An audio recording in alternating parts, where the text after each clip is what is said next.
नमस्कार फ्रेंड्स, रोज वॉइस में आपका स्वागत है। आज का कहानी का शीर्षक है माँ की बदनसीबी की कहानी। माँ छोटे बच्चे के पास बैठी थी। वह बहुत उदास थी और डर भी रही थी कि कहीं मर न जाए। उसका नन्हा चेहरा पीला पड़ गया था और आंखें बंद थी। बच्चा कठिनाइयों से सांस ले पा रहा था। कभी इतनी गहरी सांस लेता था जैसे वह आहें भर रहा हो। तब माँ पहले से और अधिक उदास हो जाती है। दरवाजे पर दस्तक हुई और बिनती बूढ़ा आदमी अपने को किसी चीज में लपटे अंदर आया। उसका ओढ़ना घोड़े के बड़े कपड़ों जैसा था जिसमें वह अपनी आप को गर्म रख सके। उसे इसकी जरूरत थी क्योंकि शरद ऋतु थी। बाहर हर वस्तु बर्फ से ढकी हुई थी और हवा इतनी तेज चल रही थी कि चेहरा कट रहा था। बूढ़ा सर्दी से कांप रहा था। क्षण भर के लिए बच्चा शांत हो गया तो माँ अंदर गई और उसके लिए थोड़ी बियर छोटे बर्तन में गर्म करने के लिए स्टोव पर रख दी। बूढ़ा आदमी बैठ गया और झूला झूलने लगाता था। माँ पुरानी कुर्सी पर उसके पास बैठ गई और बच्चे को देखने लगी जिसे सांस लेने में भी पीड़ा हो रही थी। इसने उसका नन्हा हाथ थाम लिया। तुम सोचते हो कि मैं इसे रख सकूंगी? उसने पूछा। अच्छा, ईश्वर इसको मुझसे ले तो नहीं जाएगा ना? वह बूढ़ा आदमी जो साक्षात मृत्यु था, उसने इस अजीब ढंग से सर हिलाया जिसका अभिप्राय हाँ और ना दोनों हो सकते थे। माँ ने आंखें नीचे कर ली और आंसू उसके गालों पर टपकने लगे। उसका सिर भारी हो गया क्योंकि 3 दिन और 3 रात वह अपनी आंखें बंद नहीं कर पाई थी और अब वह एक क्षण के लिए सोई थी। फिर वह उठी और सर्दी से कांपने लगी। यह क्या हुआ? उसने पूछा और चारों तरफ देखा, परंतु बूढ़ा व्यक्ति जा चुका था और साथ में उसका बच्चा भी अपने साथ ले गया था। कोने में पुरानी दीवारों घड़ी गुनगुना और घर घरा रही थी। भारी सांसों का बोझ फर्श पर गिरा। स्थूल और घड़ी रुक गई, परंतु माँ बच्चे के लिए रोते हुए घर से बाहर दौड़ी। बाहर एक औरत बर्फ में काले कपड़े पहने बैठी। उसने कहा, मृत्यु तुम्हारे साथ कमरे में थी। मैंने उसे तुम्हारे बच्चे के साथ जल्दी से जाते हुए देखा था। वह हवा से भी तेज कदम भर रही थी। जिसे वह एक बार ले जाती है फिर उसे कभी नहीं लौटाती। वह गई किस तरफ है? मुझे इतना बता दो, माँ ने पूछा। मुझे रास्ता बता दो, मैं उसे ढूंढ लूंगी। मैं उसे जानती हूँ, काले कपड़ों वाली औरत ने कहा। परंतु इससे पहले कि वह तुम्हें बताऊं, तुम वे सारे गीत मुझे सुनाओ जो तुमने बच्चे को सुनाए थे। मुझे वे गीत अच्छे लगते हैं। मैं उनको पहले सुन चुकी हूँ। मैं रात हूँ और मैंने तुम्हारे आंसू देखे हैं जब तुम उन्हें गाती थी। मैं उन सबको गाऊंगी, सबको, माँ ने कहा। परंतु मुझे जाने दो ताकि मैं उसे पकड़ सकूं और अपने बच्चे को पा सकूं। परंतु रात मैंने और निश्चय बैठी रही।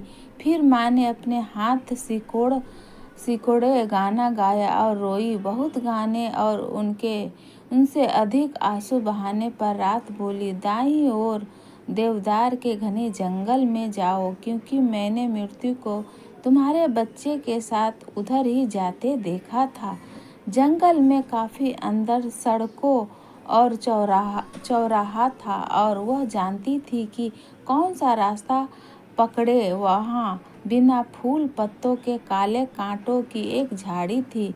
ठंडी शरद ऋतु के कारण टहनियाँ से बर्फ के तो तो तोड़े लटके रहे थे। क्या तुमने मृत्यु को मेरे नन्हे बच्चों के साथ जाते हुए नहीं देखा? हाँ, झाड़ी ने उत्तर दिया, परंतु मैं तुम्हें तब तक नहीं बताऊंगी कि वह किस तरफ गई है जब तक तुम अपनी छाती से मुझे गर्म नहीं करती। मैं यहाँ जम रही हूँ, मैं बर्फ बन रही हूँ। उसने झाड़ी को सीने से लगा लिया, बिल्कुल पास, ताकि अच्छी तरह गर्म हो कर सके। कांटे उसकी चमड़ी में घुस गई और उसका रक्त बड़ी बड़ी बूंदों में बहने लगा। काले कांटों वाले झाड़ी के ताज़ा पत्ते निकल आए और उस काली शरद रात में फूल खिल गए। एक दुखी माँ का सीना कितना गर्म होता है। काले कांटों वाली झाड़ी ने बता दिया कि वह कौन सा रास्ता पकड़े। फिर वह एक बड़ी झील के पास आई, जहाँ ना कोई जहाज था और न ही कोई नाव। झील ने इतनी जमी हुई थी कि वह उस पर चल सके और न ही इतनी काफ़ी खुली थी कि उसमें से चलकर निकल सके। फिर भी उसको इसे पार करना था। यदि वह बच्चे को पाना चाहती थी, फिर वह झील को ही पीने के लिए लेट गई। ऐसा करना किसी के लिए भी असंभव था, परंतु दुखी माँ ने सोचा कि शायद कुछ अजूबा हो जाए। नहीं, यह कभी नहीं हो सकता। झील ने कहा, आओ हम देखें कि हम समझौता कैसे कर सकते हैं। मुझे मोती इकट्ठे करने में रुचि है और तुम्हारे दोनों आंखें इतनी साफ है जैसे मैंने कभी नहीं देखी। यदि तुम अपने आंसू मुझ में डाल दो तो मैं तुम्हें बड़े ग्रीन हाउस तक पहुंचा दूंगा, जहां मृत्यु फूल और वृक्ष उगाते हैं। उनमें से हर मानव एक जीवन है। ओह, मैं बच्चे को पाने के लिए क्या कुछ नहीं दे सकती। प्रभावित माँ ने कहा। वह और रोई।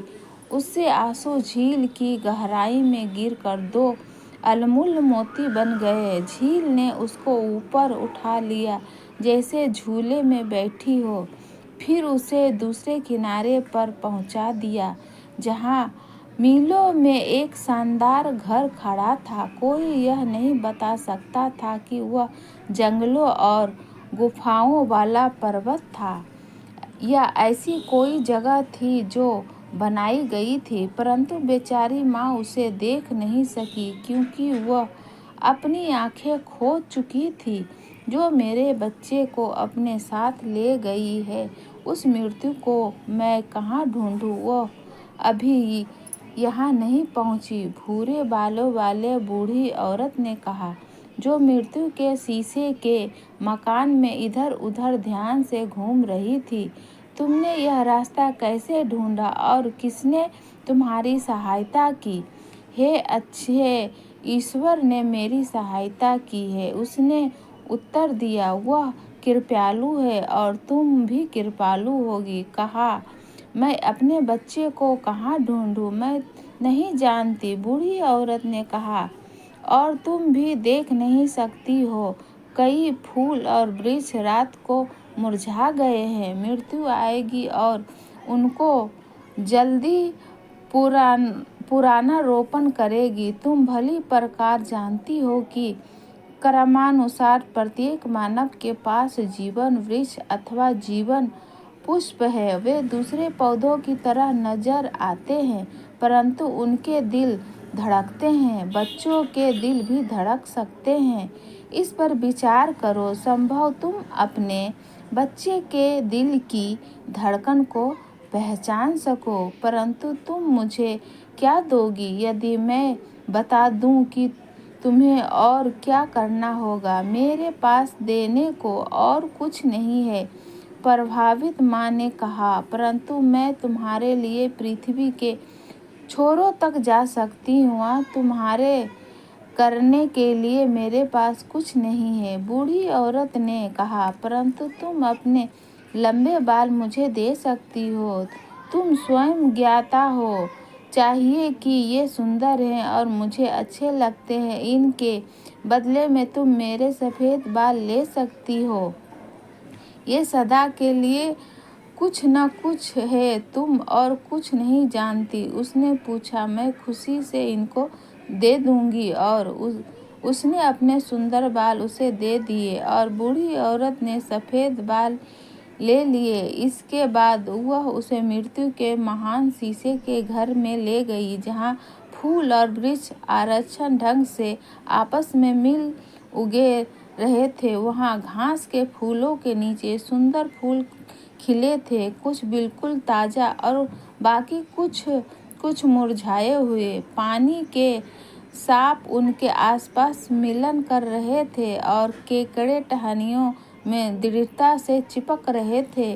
वहाँ पाम के झलकीले वृक्ष थे, बतूल, केले, आम, मोड़ा और पुदीने के खिले हुए पौधे भी थे। हर फूल और वृक्ष का नाम था, प्रत्येक मानव जीवन था, लोग जीवित थे। एक चीन में, दूसरा ग्रीनलैंड में। दुनिया में बिखरे हुए बड़े वृक्षों को गमलों में ढकेला गया था और काई में लिपटे रक्षित छोटे दुर्बल फूल धरती में उपज रहे थे। परंतु दुखी माँ तापमान छोटे से छोटे पौधे पर झुकी और प्रत्येक में मानव देह को धड़कते पाया और लाखों पौधों में से अपने बच्चे के दिल को पहचान लिया।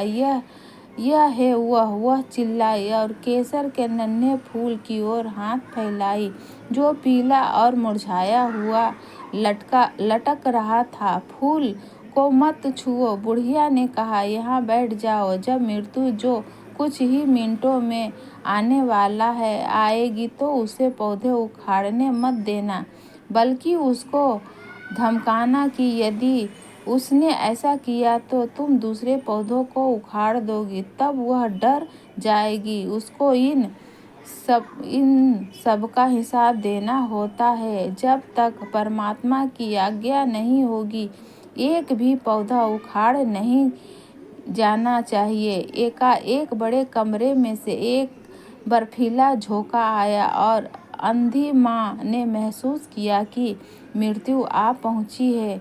तुमने यहाँ का रास्ता कैसे ढूंढा? उसने पूछा। तुम मुझसे पहले जल्दी कैसे आ गई? मैं माँ हूँ, उसने उत्तर दिया।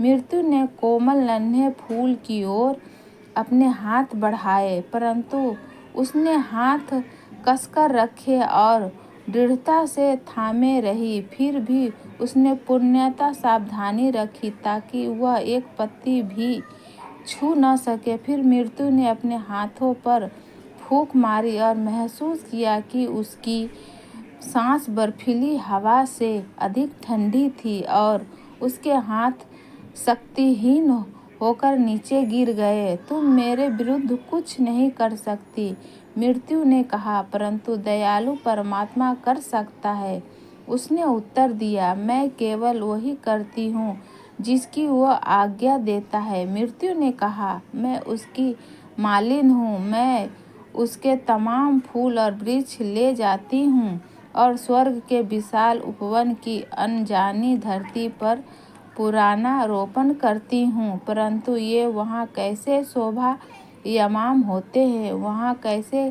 क्या होता है, मैं तुम्हें नहीं बताऊंगी। मेरा बच्चा मुझे लौटा दो, माँ ने कहा और याचना करके रोई। एकाएक उसने अपने दोनों हाथ में 2 प्यारे फूल पकड़ लिए और मृत्यु को पुकारा। मैं तुम्हारे सारे फूल नष्ट कर दूंगी क्योंकि मैं निराशा में हूँ, उन्हें हाथ मत लगाओ, मृत्यु ने कहा।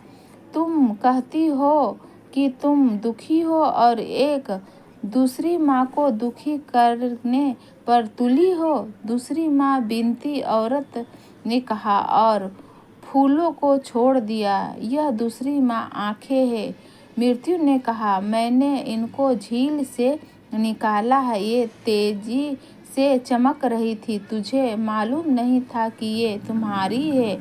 इन्हें वापस ले लो, ये पहले से ज़्यादा साफ है। निकट वाले गहरे कुएं में झांककर देख लो। मैं तुम्हें इन 2 फूलों के नाम बताऊंगी जो तुम उखाड़ना चाहती थी और जान जाओगी कि तुम निराशा और विनाश को प्राप्त होने जा रही थी। उसने कुएं में झांका। यह प्रसन्नता की बात थी कि उनमें से एक संसार के लिए किस प्रकार अभिवादन बन गए। उसके आसपास कितना आनंद और उल्लास फैल गया था। एक औरत ने दूसरी के जीवन को देखा कि वह रक्षा, निर्बलता, दुख और आहो से बना था। दोनों ही परमात्मा की इच्छाएं हैं। मृत्यु ने कहा, इनमें से हतभाग्य कौन सा है, फूल है और कौन सा भाग्यवान, यह मैं तुम्हें नहीं बताऊंगी। मृत्यु ने कहा, परंतु तुम्हें इतना मालूम होना चाहिए कि इन दोनों फूलों में से एक तुम्हारे बच्चे का है। यह तुम्हारे बच्चे का भाग्य था कि तुम उसका भविष्य बनी। फिर माँ ने डरकर जोर से चीख मारी, इनमें से मेरे बच्चे को कौन सा है, मुझे बताओ। मासूम बच्चे को छोड़ दो। इन तमाम दुखों से मेरे बच्चे को मुक्ति मिल जाए। बेशक इसे ले जाओ, इसे परमात्मा के राज्य में ले जाओ। मेरी आंसुओं को भूल जाओ, मेरी प्रार्थना को भूल जाओ और उस सब को भूल जाओ जो मैंने किया है। मैं समझ नहीं पा रही हूँ। मृत्यु ने कहा, क्या तुम अपना बच्चा वापस चाहोगी या मैं उसे ऐसे स्थान पर ले जाऊं जिसे तुम नहीं जानती। फिर माँ ने हाथ मले और घुटनों के बल गिरकर प्रार्थना करने लगी, यदि मैं तुम्हारी इच्छा के विरुद्ध प्रार्थना करती हूँ तो उसे मत सुनो। तुम्हारी इच्छा सदा सर्वोत्तम है, मुझे मत सुनो, मत सुनो मुझे। उसने अपने सिर को अपने सीने पर गिरा दिया। मृत्यु उसके बच्चे के साथ अनजाने स्थान को चली गई। तो फ्रेंड्स, ऐसी कहानी सुनने के लिए चैनल से बने रहे। इस वीडियो को लाइक करें, शेयर करें। अगर आप इस चैनल पर नए हैं तो